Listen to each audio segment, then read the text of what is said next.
Hi all. Welcome to the Python tutorial. അപ്പം നമ്മൾ last ചാപ്റ്ററിൽ പൈത്തൺ വേരിയബിൾ എന്താണ് എന്നുള്ള കാര്യമായിരുന്നു പഠിച്ചിരുന്നത്. അപ്പം ഈ ഒരു ചാപ്റ്ററിൽ നമുക്ക് പൈത്തൺ വേരിയബിളിനെ പറ്റിയിട്ട് കുറച്ചും കൂടെ കാര്യങ്ങളൊന്ന് പഠിച്ചെടുക്കാം.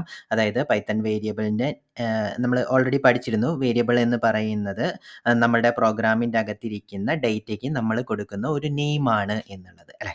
അപ്പം ആ നെയിമിന് കുറച്ച് റൂളുകളെല്ലാം പൈത്തണിലുണ്ട്. അപ്പം എന്തൊക്കെയാണ് ആ റൂളുകൾ എന്നുള്ളതും പിന്നെ അതുകൂടാതെ നമുക്ക് നമ്മുടെ ഒരു മെയിൻറ്റെയിനബിലിറ്റിക്ക് വേണ്ടിയിട്ട് നമുക്ക് നെയിമുകൾ ചൂസ് ചെയ്യുന്ന സമയത്ത് കുറച്ച് ബെസ്റ്റ് പ്രാക്ടീസസും ഉണ്ട്. അപ്പം ഈ ഒക്കെ കാര്യങ്ങളൊക്കെ ആയിരിക്കും നമ്മൾ ഈ വീഡിയോയിൽ ഒന്ന് ചെക്ക് ചെയ്യുന്നത്. ഓക്കെ. അപ്പം ഫസ്റ്റത്തെ കാര്യം എന്താണെന്ന് വെച്ച് കഴിഞ്ഞാൽ നമ്മൾ ഏതൊരു വേരിയബിൾ യൂസ് ചെയ്യുന്നതിന് മുന്നേയും അത് നമ്മൾ പ്രോപ്പറായിട്ട് ഇനീഷ്യലൈസ് ചെയ്തിരിക്കണം എന്നുള്ളതാണ്. ഫോർ എക്സാമ്പിൾ നമ്മളിവിടെ ഇപ്പം സ്റ്റുഡൻറ്റ് ഫീ എന്ന് പറയുന്ന ഒരു വേരിയബിളിനെ യൂസ് ചെയ്യാൻ പോയി അല്ലേ. അത് ഇവിടെ എറർ അടിക്കുന്ന എന്തുകൊണ്ടാണെന്ന് വെച്ച് കഴിഞ്ഞാൽ നമ്മളിവിടെ റൺ ചെയ്യാൻ പോവാണ്. റൺ ചെയ്ത് കഴിഞ്ഞ് കഴിഞ്ഞാൽ നമുക്കിവിടെ ഒരു എറർ കിട്ടുന്നു. Name student fee is not defined എന്ന് പറഞ്ഞിട്ട്. അപ്പം ഏതൊരു വേരിയബിളും നമ്മളത് യൂസ് ചെയ്യുന്നതിന് മുന്നേ അല്ലെങ്കിൽ പ്രിൻ്റ് എന്ന് പറയുന്നതിൽ യൂസ് ചെയ്യാണല്ലോ അല്ലേ ഇവിടെ ചെയ്തിരിക്കുന്നത്. അത് ചെയ്യുന്നതിന് മുന്നേ അത് പ്രോപ്പറായിട്ട് ഇനീഷ്യലൈസ് ചെയ്തിരിക്കണം. ഫോർ എക്സാമ്പിൾ ഇങ്ങനെ സ്റ്റുഡൻറ്റ് ഫീ എന്ന് പറയുന്നത് 2000.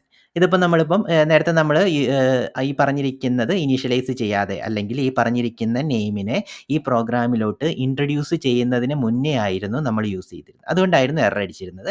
ഇപ്പം നമുക്ക് പ്രോപ്പറായിട്ട് അതെന്താണെന്നുള്ളത് കിട്ടും. അപ്പം ഏതൊരു വേരിയബിളും യൂസ് ചെയ്യുന്നതിന് മുന്നേ അത് പ്രോപ്പറായിട്ട് ഇനീഷ്യലൈസ് ചെയ്തിരിക്കണം. ഇതാണ് ആദ്യത്തെ റൂള്. നമുക്ക് നെയിമുകളിലിരിക്കുന്ന കുറച്ച് റൂളുകളൊന്ന് നോക്കാം അല്ലേ. ഈ പറഞ്ഞിരിക്കുന്ന സ്റ്റുഡൻറ്റ് ഫീ എന്ന് പറയുന്നത് ഈ പറഞ്ഞിരിക്കുന്ന വേരിയബിളിൻ്റെ നെയിമാണല്ലോ അല്ലേ. അപ്പം ഈ പറഞ്ഞിരിക്കുന്ന നെയിമുകൾ എല്ലായ്പ്പോഴും അതിൻ്റെ അകത്ത് യൂസ് ചെയ്തിരിക്കുന്നത് ഫോർ എക്സാമ്പിൾ എല്ലായ്പ്പോഴും അതിൻ്റെ അകത്ത് ക്യാരക്ടേഴ്സും നമ്പേഴ്സും പിന്നെ അണ്ടർസ്കോഴ്സും മാത്രമേ നമുക്ക് ഒരു നെയിമായിട്ട് യൂസ് ചെയ്യാൻ പറ്റത്തുള്ളൂ. ഫോർ എക്സാമ്പിൾ നമുക്കിപ്പം ക്യാരക്ടേഴ്സ് ഉണ്ടല്ലോ അല്ലേ. സ്റ്റുഡൻറ്റ് STU എന്നൊക്കെ പറഞ്ഞിട്ടുള്ള ക്യാരക്ടർ ഇത് അലൗഡ് ആണ്. ഏത് നമ്പറുകൾ വേണമെന്നുണ്ടെങ്കിലും നമുക്ക് അലൗഡ് ആണ്. അത് കഴിഞ്ഞിട്ട് നമുക്ക് വേണമെന്നുണ്ടെങ്കിൽ അണ്ടർസ്കോർ എന്ന് പറയുന്ന ഒരു ക്യാരക്ടർ ഉണ്ടല്ലോ അല്ലേ. ഇത് വേണമെന്നുണ്ടെങ്കിലും നമുക്ക് യൂസ് ചെയ്യാം. ഇത് യൂസ് ചെയ്താലും വലിയ പ്രശ്നങ്ങളൊന്നുമില്ല. അതായത് ഈ STU എന്ന് പറഞ്ഞിട്ട് നമ്മളുടെ ഇംഗ്ലീഷിൻ്റെ അകത്തിരിക്കുന്ന ക്യാരക്ടേഴ്സ് ഏത് വേണമെന്നുണ്ടെങ്കിലും നമുക്ക് യൂസ് ചെയ്യാം. രണ്ടും യൂസ് ചെയ്യാം. നിങ്ങൾക്ക് വേണമെന്നുണ്ടെങ്കിൽ ക്യാപിറ്റൽ ലെറ്ററും യൂസ് ചെയ്യാം, അല്ലെങ്കിൽ സ്മോൾ ലെറ്ററും യൂസ് ചെയ്യാം. 26 ഇംഗ്ലീഷിൻ്റെ അകത്തിരിക്കുന്ന 26 ക്യാരക്ടേഴ്സും ഇത് യൂസ് ചെയ്യാം. ക്യാപിറ്റലും സ്മോൾ ലെറ്ററും യൂസ് ചെയ്യാം. ഈ പറഞ്ഞിരിക്കുന്ന അണ്ടർസ്കോർ എന്ന് പറയുന്ന ക്യാരക്ടർ ഇത് എല്ലാവർക്കും ഫെമിലിയർ ആണെന്ന് വിചാരിക്കുന്നു. അണ്ടർസ്കോർ എന്നാണ് ഈ ക്യാരക്ടറിൻ്റെ പേര്. ഇത് യൂസ് ചെയ്യാം. പിന്നെ നിങ്ങൾക്ക് വേണമെന്നുണ്ടെങ്കിൽ 0 to 9 വരിക്കുന്ന ഏത് നമ്പേഴ്സ് വേണമെന്നുണ്ടെങ്കിൽ യൂസ് ചെയ്യാം. ഇനിയിപ്പോൾ നമുക്ക് ഈ പറഞ്ഞ പോലെ നമ്മളുടെ സ്പെഷ്യൽ ക്യാരക്ടേഴ്സ് ഉണ്ടല്ലോ നിങ്ങളുടെ കീബോർഡിൽ ഏറ്റവും ടോപ്പിൽ കാണുന്ന $, പെർസെൻറ്റേജ് ഇങ്ങനെയുള്ള കാര്യങ്ങളൊന്നും നമുക്ക് ഒരു വേരിയബിളിൻ്റെ നെയിമായിട്ട് യൂസ് ചെയ്യാൻ പറ്റത്തില്ല. ഇൻവാലിഡ് സിൻടാക്സ് എന്ന് പറഞ്ഞിട്ടടിക്കും. കാരണം നമ്മളെന്താണ് വേരിയബിളിൻ്റെ നെയിമായിട്ട് നമ്മൾ ഇതേപോലെയുള്ള സ്പെഷ്യൽ ക്യാരക്ടേഴ്സിനെ യൂസ് ചെയ്തു. അതൊന്നും പറ്റത്തില്ല. ഓക്കെ, ഇതാണ് ആദ്യത്തെ റൂള്. ഇങ്ങനെ ഇരിക്കുന്ന കാര്യങ്ങൾ മാത്രമേ നമുക്ക് വേരിയബിൾ നെയിമായിട്ട് യൂസ് ചെയ്യാൻ പറ്റത്തുള്ളൂ. ഇനി രണ്ടാമത്തെ റൂൾ എന്തെന്ന് ചോദിച്ചു കഴിഞ്ഞാൽ നമ്മളുടെ ഫസ്റ്റ് ക്യാരക്ടർ എല്ലായ്പ്പോഴും ഒരു നമ്പർ ആയിരിക്കാൻ പാടില്ല എന്നുള്ളതാണ്. ഫോർ എക്സാമ്പിൾ നമുക്ക് ഫസ്റ്റ് ടൈം എന്ന് പറഞ്ഞിട്ട് ഒരു വേരിയബിൾ ഉണ്ടാക്കണം എന്ന് വിചാരിക്കാം. ഇത് അലൗഡ് അല്ല. അതായത് നിങ്ങളുടെ വേരിയബിളിൻ്റെ ഫസ്റ്റ് ക്യാരക്ടർ ഉണ്ടല്ലോ അത് എല്ലായ്പ്പോഴും ഒരു നമ്പർ ആയിരിക്കാൻ പാടില്ല. നമ്പർ അല്ല എന്ന് പറഞ്ഞു കഴിഞ്ഞാൽ നമുക്ക് വേറെ എന്തൊക്കെ യൂസ് ചെയ്യാം. ഈ പറഞ്ഞിരിക്കുന്ന ക്യാരക്ടേഴ്സും യൂസ് ചെയ്യാം. ഈ പറഞ്ഞിരിക്കുന്ന അണ്ടർസ്കോറും നിങ്ങൾക്ക് വേണമെന്നുണ്ടെങ്കിൽ ഫസ്റ്റത്തായിട്ട് യൂസ് ചെയ്യാം. അപ്പം ഫസ്റ്റ് ടൈം എന്നൊക്കെ ആണെങ്കിൽ നമ്മൾ മേ ബി ഫസ്റ്റ് ടൈം എന്ന് പറഞ്ഞിട്ട് ഒരു വേരിയബിൾ ആയിരിക്കും ഉണ്ടാക്കേണ്ടത്. ഇനിയിപ്പോൾ നിങ്ങൾക്ക് അണ്ടർസ്കോർ ടൈം എന്നങ്ങനെ പറഞ്ഞിട്ട് ഒരു വേരിയബിൾ ഉണ്ടാക്കണം എന്നുണ്ടെങ്കിൽ ഇതും അലൗഡ് ആണ്. പക്ഷെങ്കിൽ ഈ പറഞ്ഞിരിക്കുന്ന നമ്മൾ നേരത്തെ ഡിസ്കസ് ചെയ്തതുപോലെ ഇങ്ങനെയുള്ള ഒരു വേരിയബിൾ നെയിം അലൗഡ് അല്ല. ഓക്കെ, ഞാനിതിവിടെ കമൻറ്റ് ചെയ്ത് വെക്കുകയാണേ. ഹാഷ് എന്ന് പറഞ്ഞിട്ടുള്ള കമൻറ്റ് ചെയ്യണമെന്നുണ്ടെങ്കിൽ ഹാഷ് എന്ന് യൂസ് ചെയ്താൽ മതി. അത് കോഡായിട്ട് പൈത്തൺ എടുക്കത്തില്ല. നമുക്കൊരു ഇൻഫർമേഷൻ എന്നുള്ള രീതിയിൽ എടുത്താൽ മതി. ഇത് നമുക്ക് അലൗഡ് അല്ല. പക്ഷെങ്കിൽ ഈ പറഞ്ഞിരിക്കുന്ന ഒരു ഇൻഫർമേഷൻ നമ്മളിവിടെ ഒന്ന് നോട്ട് ചെയ്ത് വെക്കാൻ വേണ്ടിയിട്ട് ഇത് അലൗഡ് അല്ല എന്ന് പറയുന്ന ഒരു ഇൻഫർമേഷൻ നോട്ട് ചെയ്യാൻ വേണ്ടിയിട്ടാണ് ഞാനൊരു കമൻറ്റായിട്ട് ആഡ് ചെയ്ത് വെച്ചിരിക്കുന്നത്. ഓക്കെ. ഇനി അടുത്ത റൂൾ എന്തെന്ന് ചോദിച്ചു കഴിഞ്ഞാൽ നമ്മളുടെ വേരിയബിൾ എല്ലായ്പ്പോഴും കേസ് സെൻസിറ്റീവ് ആണ്. അതായത് നമുക്കിപ്പം 2 വേരിയബിൾസ് ഉണ്ടെന്ന് വിചാരിക്കാം. ഒരു വേരിയബിളിൻ്റെ പേരെന്ന് പറയുന്നത് സ്റ്റുഡൻ്റ് ആണ്. അതിന് ഞാനൊരു നമ്പർ അസൈൻ ചെയ്ത് കഴിഞ്ഞു. അത് കഴിഞ്ഞിട്ട് ഞാൻ വേറൊരു വേരിയബിളും കൂടി ക്രിയേറ്റ് ചെയ്യുകയാണ്. ഓക്കെ.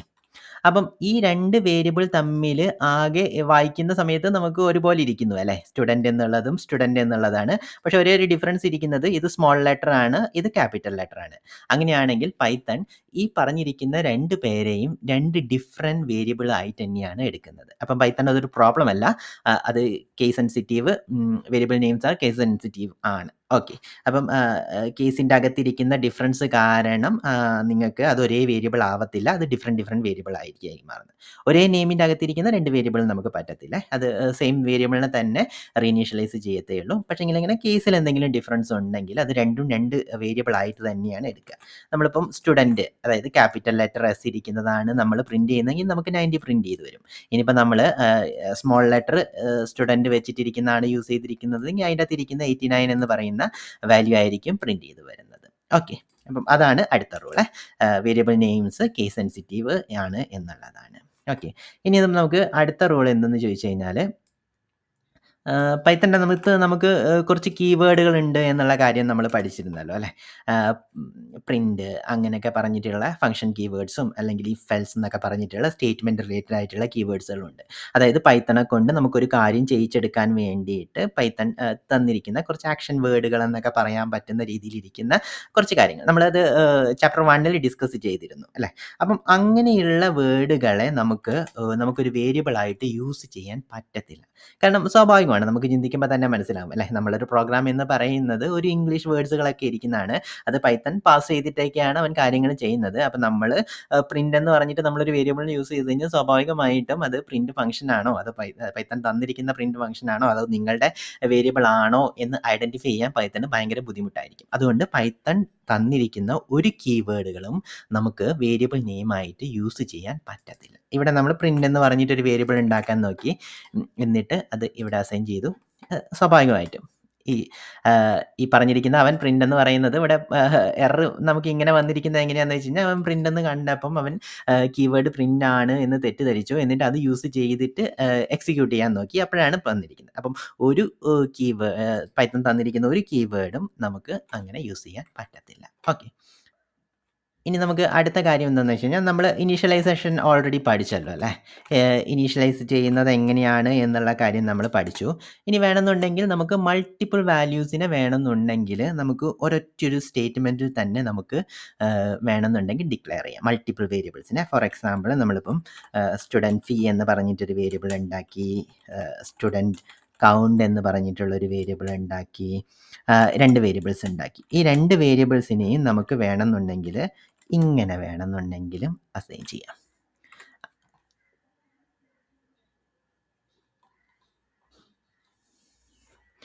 മുകളിലൊരു വേരിയബിൾ ഉള്ളത് കൊണ്ടാണ് പ്രോബ്ലം വന്നിരിക്കുന്നത്. നമ്മൾ ഇതൊന്ന് തൽക്കാലം ഒന്ന് അടിച്ചു കളയാം. ഓക്കെ. അപ്പം ഇതേപോലെ നമുക്ക് ഒരൊറ്റൊരു ലൈനിൽ തന്നെ വേണമെന്നുണ്ടെങ്കിൽ നമുക്ക് 2 വേരിയബിൾസിനെ വേണമെന്നുണ്ടെങ്കിലും ഡിക്ലെയർ ചെയ്ത് പോകാവുന്നതേ ഉള്ളൂ. അപ്പം ഒരേ കൈൻഡ് ഓഫ് ഇൻഫർമേഷൻ ഒക്കെയാണ്, അതായത് രണ്ടും ഗ്രൂപ്പ് ചെയ്തിട്ടൊക്കെ ചെയ്യാൻ പറ്റുന്ന കാര്യങ്ങളൊക്കെ ആണെങ്കിൽ ഇങ്ങനെ നമ്മൾ ഒരേ ലൈനിൽ തന്നെ വേരിയബിളിനെ ഡിക്ലെയർ ചെയ്ത് കഴിഞ്ഞ് കഴിഞ്ഞാൽ അത് കുറച്ചും കൂടെ ഐഡിയ കൺവേ ചെയ്യാനൊക്കെ കുറച്ചും കൂടെ എളുപ്പമായിരിക്കും. ഓക്കെ. ഇത് അലൗഡ് ആണ്. പൈത്തണിൽ ഇത് അലൗഡ് ആണ്. പക്ഷേ എത്രത്തോളം വേരിയബിളിൻ്റെ നെയിമുകൾ ഇവിടെ പറഞ്ഞിരിക്കുന്നു അത്രത്തോളം വാല്യൂസും നിങ്ങൾ പറഞ്ഞു കൊടുക്കണേ. ഫോർ എക്സാമ്പിൾ ഇവിടെ നമുക്ക് 2 വേരിയബിൾ ആണ് ഇരിക്കുന്നത് അല്ലേ? സ്റ്റുഡൻറ്റ് ഫീ, സ്റ്റുഡൻറ്റ് കൗണ്ട് എന്ന് പറയുന്ന 2 വേരിയബിൾ ആണ് ഇരിക്കുന്നത്. അതേപോലെ തന്നെ നമ്മൾ ഈക്വൽ ടു അസൈൻ ചെയ്യാൻ വേണ്ടിയിട്ട് ഇതിൻ്റെ അകത്തേക്ക് അസൈൻ ചെയ്യാൻ വേണ്ടി ഈക്വൽ ടു യൂസ് ചെയ്തു. അത് കഴിഞ്ഞിട്ട് 2 വാല്യൂസും നമ്മൾ പറഞ്ഞു കൊടുത്തു. ഇവിടെ നമ്മളിപ്പം ഒരൊറ്റൊരു വാല്യൂവേ നമ്മൾ പറഞ്ഞു കൊടുത്തിട്ടുള്ളൂ എങ്കിൽ അത് എററാണ്. ഓക്കെ. അതായത് അവന് അൺപാക്ക് എന്ന് പറയുന്നത് ഇവിടെ നിന്ന് ഇങ്ങോട്ട് അസൈൻ ചെയ്യുന്ന ഒരു പരിപാടിയാണ്. ഒരു ഗ്രൂപ്പ് ഓഫ് സാധനങ്ങൾ. അപ്പം ഇവിടെ അൺപാക്ക് ചെയ്യുന്ന സമയത്ത് ഇനഫ് വാല്യൂസ് ഇല്ലാന്ന്. അതായത് ഇവിടെ 2 എണ്ണം ഉണ്ടായിരുന്നു. ആ 2 വാല്യൂസ് അവൻ എക്സ്പെക്ട് ചെയ്തിരുന്നു. പക്ഷെങ്കിൽ ഒരെണ്ണേ കിട്ടിയിട്ടുള്ളൂ. അതുകൊണ്ടാണ് അവൻ എറർ അടിച്ചത്. നമുക്ക് സ്വാഭാവികമായിട്ടും 2 എണ്ണം കൊടുക്കേണ്ടതുണ്ട്. എത്ര എണ്ണമാണോ കൊടുത്തിരിക്കുന്നത് അത് തന്നെ നമുക്ക് കൊടുക്കേണ്ടതുണ്ട്.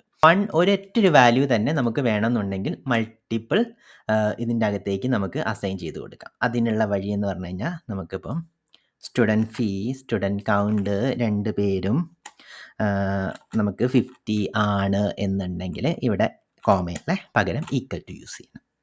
ഓക്കെ. ഇത് ഞാൻ ഒന്ന് കമൻറ്റ് ചെയ്യണേ. മുകളിലിരിക്കുന്ന കോൺഫ്ലിക്റ്റ് വരാതിരിക്കാൻ വേണ്ടിയിട്ട്. നെയിം ഒരുപോലെ ആവുന്നതുകൊണ്ടാണ്. ഇവിടെ ഇരിക്കുന്ന നെയിം തന്നെ നമുക്കിവിടെ യൂസ് ചെയ്യാൻ പറ്റില്ലല്ലേ. അപ്പം ഇങ്ങനെ വേണമെന്നുണ്ടെങ്കിൽ ഒരൊറ്റൊരു വാല്യൂ അല്ലേ, 1 വാല്യൂ തന്നെ മൾട്ടിപ്പിൾ വേരിയബിൾസിലോട്ട് അസൈൻ ചെയ്യണമെന്നുണ്ടെങ്കിൽ നമുക്ക് ഇങ്ങനെ പറഞ്ഞു കൊടുക്കാം. അതായത് student fee equal to student count equal to 50 എന്ന് പറഞ്ഞിട്ട്. അപ്പോൾ ഈ 2 സ്റ്റുഡൻറ് ഫീൻ്റെ അകത്തും സ്റ്റുഡൻറ് കൗണ്ടിൻ്റെ അകത്തേക്കും അവൻ 50 എന്ന് പറഞ്ഞിരിക്കുന്ന വാല്യൂ അസൈൻ ചെയ്തിട്ടുണ്ട്. നമുക്ക് വേണമെന്നുണ്ടെങ്കിൽ ഒന്ന് പ്രിൻറ്റ് ചെയ്ത് നോക്കാം. സ്റ്റുഡൻറ് ഫീ എന്ന് പറയുമ്പോൾ 50 കിട്ടണം, 50 കിട്ടുന്നു. സ്റ്റുഡൻറ് കൗണ്ട് എന്ന് പറയുമ്പോഴും നമുക്ക് 50 കിട്ടണം. സോറി, സ്റ്റുഡൻറ് കൗണ്ട് എന്ന് പറയുമ്പോഴും കോപ്പി ചെയ്തതിൽ എന്തോ പ്രശ്നമെന്ന് തോന്നുന്നു. സ്റ്റുഡൻറ് കൗണ്ട് എന്ന് പറയുമ്പോഴും നമുക്ക് 50 കിട്ടണം അല്ലേ, രണ്ടിനും 50 കിട്ടിയിട്ടുണ്ട്. അപ്പം ഇങ്ങനെ ഈ ഒരു രീതിയിൽ വേണമെന്നുണ്ടെങ്കിലും നമുക്ക് വേരിയബിളിനെ അസൈൻ ചെയ്ത് കൊടുക്കാം എന്നുള്ളതാണ്. ഓക്കെ, ഇത്രയൊക്കെ റൂൾസ് പൈത്തൻ്റെ അകത്ത് ഉള്ളൂ. ഈ റൂളുകളൊക്കെ ഏതെങ്കിലുമൊക്കെ ഒന്ന് തെറ്റിച്ച് കഴിഞ്ഞ് കഴിഞ്ഞാൽ പൈത്തൺ കമ്പൈലേഷൻ എറർ അടിക്കും. ഓക്കെ, ഇനിയിപ്പം നമുക്ക് പൈത്തൺ കമ്പൈലേഷൻ എറർ അടിക്കുന്നു, പൈത്തൺ റൺ ആവാത്ത സിറ്റുവേഷൻ വരുന്നു. ഇനിയിപ്പം വേറെ കുറച്ച് കാര്യങ്ങളുണ്ട്. അതായത് വേരിയബിളിൻ്റെ അകത്ത് നമുക്ക് ബെസ്റ്റ് പ്രാക്ടീസസ് എന്ന് പറഞ്ഞിരിക്കുന്ന ഒരു കാര്യം കൂടിയുണ്ട്. അതെന്താണെന്ന് വെച്ച് കഴിഞ്ഞാൽ നിങ്ങൾ എഴുതുന്ന കോഡ് എല്ലായ്പ്പോഴും പൈത്തണ് മാത്രം ഓക്കെ ആയിരുന്നാൽ പോരാ, നിങ്ങളുടെ കൂടെ വർക്ക് ചെയ്യുന്നവർക്ക് കൂടി ഓക്കെ ആക്കുന്ന രീതിയിലാക്കണം എന്നുള്ളതാണ്. അതിന് നമ്മൾ കോഡ് മെയിൻറ്റെയിനബിൾ ആയിരിക്കുക എന്ന് പറയും. ഓക്കെ, അപ്പോൾ നമ്മളിപ്പം എന്താണെന്ന് വെച്ച് കഴിഞ്ഞാൽ നമ്മൾ ഇനീഷ്യലിയൊക്കെ പലപ്പോഴും ഇനീഷ്യലി തുടങ്ങുന്ന ഫ്രഷേഴ്സിന് മിസ്സാവുന്ന ഒരു കേസ് എന്ന് പറയുന്നത് ഈ കോഡെന്ന് പറയുന്നത് ഭാവിയിൽ വേറെ ഒരാളും കൂടി റീഡ് ചെയ്യാനുള്ള കോഡാണ് എന്നുള്ള രീതിയിൽ. അതായത് നമ്മൾ ഒരുപാട് വർഷം മെയിൻറ്റെയിൻ ചെയ്യേണ്ട കോഡായിരിക്കും. അപ്പം നമ്മൾ ഈ കോഡ്, നമ്മൾ എഴുതുന്ന കോഡ് വേറൊരാൾക്കും കൂടി ഈസിലി ഐഡൻറ്റിഫൈ ചെയ്യാൻ അല്ലെങ്കിൽ മനസ്സിലാക്കിയെടുക്കാൻ പറ്റുന്ന രീതിയിലാണ് നമ്മൾ കോഡ് എഴുതുന്നത് എന്ന് നമ്മളൊന്ന് എൻഷുർ ചെയ്യേണ്ടതുണ്ട്. അപ്പം അങ്ങനെ എൻഷുർ ചെയ്യുന്നത് നമ്മൾ കോഡിങ്ങിൻ്റെ അകത്ത് എല്ലാ കാര്യത്തിലും അത് എൻഷുർ ചെയ്യേണ്ട, എല്ലാ ഏരിയാസിലും എൻഷുർ ചെയ്യേണ്ടതുണ്ട്.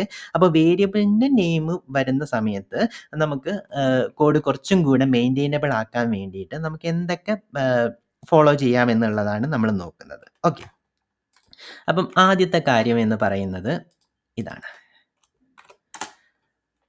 എല്ലായ്പ്പോഴും ഒരു മീനിങ് ഫുൾ ആയിട്ടുള്ള നെയിം യൂസ് ചെയ്യുന്നതായിരിക്കും നല്ലത്. വേരിയബിൾ എന്ന് പറയുന്നത് എന്താണ്? നമ്മളുടെ ഡാറ്റയ്ക്ക് കൊടുക്കുന്ന ഒരു നെയിമാണ്. നിങ്ങളുടെ ഡാറ്റ എന്ന് പറയുന്നത് ഒരു സ്റ്റുഡൻറ് കൗണ്ട് ആണെങ്കിൽ സ്റ്റുഡൻറ് കൗണ്ട് എന്ന് പറഞ്ഞിരിക്കുന്ന ഒരു വേരിയബിൾ യൂസ് ചെയ്യുന്നതായിരിക്കും നല്ലത്. നിങ്ങൾക്ക് വേണമെന്നുണ്ടെങ്കിൽ n എന്ന് പറഞ്ഞിട്ട് ഒരു വേരിയബിൾ ഉണ്ടാക്കി അതിൻ്റെ അകത്ത് സ്റ്റുഡൻറ് കൗണ്ട് എത്രയാണോ എന്നുള്ളത് യൂസ് ചെയ്യാം അല്ലേ. എന്നിട്ട് n എന്ന് പറഞ്ഞിട്ട് നമുക്ക് വേണമെന്നുണ്ടെങ്കിൽ പ്രിൻറ്റ് ചെയ്യാം, അല്ലെങ്കിൽ എവിടെ വേണമെന്നുണ്ടെങ്കിലും n എന്ന് പറയുന്ന സാധനം യൂസ് ചെയ്യാം. ഓക്കെ, ഇങ്ങനെ യൂസ് ചെയ്ത് കഴിഞ്ഞിട്ട് ഇത് വർക്ക് ചെയ്യും, ഇഷ്യൂസ് ഒന്നുമില്ല. 20 എന്ന് പറയുന്ന സാധനം പ്രിൻറ്റ് ചെയ്ത് കഴിഞ്ഞു. പക്ഷേ നിങ്ങൾക്കിത് കാണുമ്പോൾ തന്നെ ഒന്ന് ആലോചിച്ച് നോക്കാം. ഇതിപ്പോൾ നിങ്ങൾ റീഡ് ചെയ്യുന്ന സമയത്ത് n എന്ന് പറയുന്നത് ഞാൻ സ്റ്റുഡൻറ് കൗണ്ട് എന്ന് പറയുന്ന ഡേറ്റ എടുത്ത് വെക്കാനുള്ളതാണെന്ന് നിങ്ങൾക്കറിയാം. ഇനിയിപ്പോൾ വേറൊരാൾ വന്നിട്ട് ഇതേ സെയിം കോഡ് നോക്കുമ്പം അയാൾക്കൊരൊറ്റൊരു നോട്ടത്തിൽ ഇത് എന്താണ് എന്നുള്ളത് മനസ്സിലാവത്തില്ല അല്ലേ, സ്വാഭാവികമായിട്ടും മനസ്സിലാവത്തില്ല. പക്ഷേങ്കിൽ ഇതിന് പകരം നമ്മൾ ആ ഡേറ്റ എന്താണ് എന്നുള്ളത് ഈസിലി കൺവേ ചെയ്യാൻ പറ്റുന്ന രീതിയിലിരിക്കുന്ന ഒരു നെയിമാണ് ഇവിടെ കൊടുത്തിരിക്കുന്നതെങ്കിൽ, സ്റ്റുഡൻറ് കൗണ്ട് എന്ന് പറയുന്ന ഒരു നെയിമാണ് ഇവിടെ കൊടുത്തിരിക്കുന്നതെങ്കിൽ അയാൾക്ക് ഈസിലി ആയിട്ട് ഐഡൻറ്റിഫൈ ചെയ്യാൻ പറ്റും ഇത് സ്റ്റുഡൻറ് കൗണ്ട് ആണ് എന്നുള്ളത് അല്ലേ. കാണുമ്പോൾ തന്നെ നമുക്ക് മനസ്സിലാവും, നമ്മൾ വായിക്കുന്നത് അങ്ങനെയാണല്ലോ സ്റ്റുഡൻറ് കൗണ്ട് എന്നത്. അപ്പോൾ എല്ലായ്പ്പോഴും നിങ്ങളുടെ വേരിയബിളിൻ്റെ നെയിം ആ ഡേറ്റ എന്താണോ അതിന് മീനിങ് ഫുൾ ആയിട്ടിരിക്കുന്ന ഒരു നെയിം കൊടുക്കുന്നതായിരിക്കും നല്ലത്. നമുക്കത് റീഡ് ചെയ്ത് പോകാം, നമ്മുടെ കോഡ് റീഡ് ചെയ്യാനൊക്കെ നമുക്ക് കുറച്ചും കൂടി എളുപ്പം എന്ന് പറയുന്നത് അങ്ങനെയുള്ള ഒരു സാധനമായിരിക്കും. ഓക്കെ, അതാണ് ആദ്യത്തെ റൂള്, ബെസ്റ്റ് പ്രാക്ടീസ് എന്ന് പറയുന്നത്. നിങ്ങൾക്ക് മീനിങ് ഫുൾ അല്ലാത്തൊരു നെയിം കൊടുത്തു കഴിഞ്ഞാലും പൈത്തണിന് യാതൊരുവിധ പ്രശ്നങ്ങളും ഉണ്ടാവില്ല. പക്ഷേ കോഡ് മെയിൻറ്റൈനബിലിറ്റി എന്ന് പറയുന്നത് വളരെ ഇമ്പോർട്ടൻ്റ് ആയിട്ടുള്ള കാര്യമാണ്. എല്ലായ്പ്പോഴും നിങ്ങളുടെ കോഡ് മെയിൻറ്റൈനബിൾ ആയിട്ടിരിക്കുന്ന ഒരു കോഡാക്കി മാറ്റുന്നതാണ് നല്ലത്. അതുകൊണ്ടാണ് എല്ലായ്പ്പോഴും നമുക്ക് മീനിങ് ഫുൾ ആയിട്ടുള്ള നെയിം കൊടുക്കണം എന്ന് പറയുന്നത്. ഓക്കെ, ഇനിയിപ്പം അടുത്ത ഒരു ബെസ്റ്റ് പ്രാക്ടീസസ് എന്ന് പറയുന്നത് ഇതാണ്. നിങ്ങൾക്ക് വേണമെന്നുണ്ടെങ്കിൽ വളരെ വലിയൊരു പേര് കൊടുക്കാം. ഇതേപോലെ number of students who have completed the online course എന്നൊക്കെ പറഞ്ഞിട്ട് വളരെ വലിയൊരു നെയിം കൊടുക്കുന്നതിനും പൈത്തണിന് യാതൊരുവിധ പ്രശ്നങ്ങളും ഇല്ല. ഇത് നമുക്ക് ഇത്രയും വലിയ നെയിം കൊടുത്തു കഴിഞ്ഞ് കഴിഞ്ഞാലും പൈത്തൺ അത് അക്സെപ്റ്റ് ചെയ്തോളും. അക്സെപ്റ്റ് ചെയ്ത് പ്രിൻറ്റ് ചെയ്തു. 90 എന്ന് പറയുന്നത്, 90 ആണ് നമ്മൾ കൊടുത്തത്, അത് 90 എന്ന് പറയുന്നത്. പക്ഷേ ഇത്രയും വലിയൊരു നെയിം കൊടുത്തു കഴിഞ്ഞാൽ അത് റീഡ് ചെയ്യുന്ന ആൾ print number of students who have completed the online course എന്ന് പറഞ്ഞിട്ട് അത് കോഡ് റീഡ് ചെയ്ത് പോകുമ്പോൾ തന്നെ അത്രയും വലിയ നെയിം ആകുന്ന സമയത്ത് നമ്മളുടെ പേര് തന്നെ നമ്മൾ അങ്ങോട്ടും ഇങ്ങോട്ടും വിളിക്കുമ്പം നമ്മൾ വലിയ നെയിമൊക്കെ ആണെങ്കിൽ നമ്മൾ എന്ത് ചെയ്യും, അതിനെ ഷോർട്ട് ആക്കിയിട്ട് ഒരു ചെറിയ പേരൊക്കെ വിളിക്കുന്ന ഒരു ശീലം ഉണ്ടല്ലോ. എന്തിനാണ്, നമുക്കൊരു എളുപ്പത്തിന് വേണ്ടിയിട്ട്, നമുക്ക് കുറച്ചും കൂടെ യൂസ് ചെയ്യാനുള്ള ഒരു കൺവീനിയൻസിന് വേണ്ടിയിട്ടൊക്കെയാണ് നമുക്ക് ചെയ്യുന്നത്. അതേ സാധനം തന്നെ നമുക്കിവിടെ അപ്ലൈ ചെയ്യാം. നിങ്ങൾ നോർമലി വളരെ വലിയൊരു പേര് നോർമലി നമ്മൾ കോഡിൽ യൂസ് ചെയ്യാറില്ല. കുറച്ചൊരു നിങ്ങളുടെ ഡേറ്റ എന്താണ് എന്നുള്ളത് പ്രോപ്പറായിട്ട് ആ നെയിമിലൂടെ കൺവേ ചെയ്യുകയും വേണം. എന്നാൽ ഒരുപാട് വലുതാവാനും ചെയ്യാൻ പാടില്ല. അതിന് വേണ്ടിയിട്ടുള്ള ഒരു രണ്ടും കൂടെ ബാലൻസ് ചെയ്തിരിക്കുന്ന ഒരു നെയിം കൊടുക്കുന്നതായിരിക്കും നോർമലി നല്ലത്. ഓക്കെ. ഇനി അടുത്ത കാര്യം എന്ന് വെച്ച് കഴിഞ്ഞാൽ നെയിമിംഗ് കൺവെൻഷൻസ് ആണ്. പല രീതികളിലിരിക്കുന്ന നെയിമിംഗ് കൺവെൻഷൻസ് നമ്മൾ യൂസ് ചെയ്യാറുണ്ട്. അതായത് നെയിമിന് ഓരോരോ വേരിയബിളിന് നെയിം കൊടുക്കുന്ന കുറച്ചുകൂടെ പാറ്റേൺസ് ഒക്കെയാണ്. അതിൽ ആദ്യത്തെ പാറ്റേൺ എന്ന് പറയുന്നത് ക്യാമൽ കേസ് പാറ്റേൺ എന്ന് പറഞ്ഞിട്ടിരിക്കുന്നതാണ്. അതായത് ഇപ്പോൾ ഫോർ എക്സാമ്പിൾ നമുക്കിപ്പം സ്റ്റുഡൻറ്റ് കൗണ്ട് എന്ന് പറഞ്ഞിട്ടിരിക്കുന്ന ഒരു കാര്യമുണ്ട് അല്ലേ.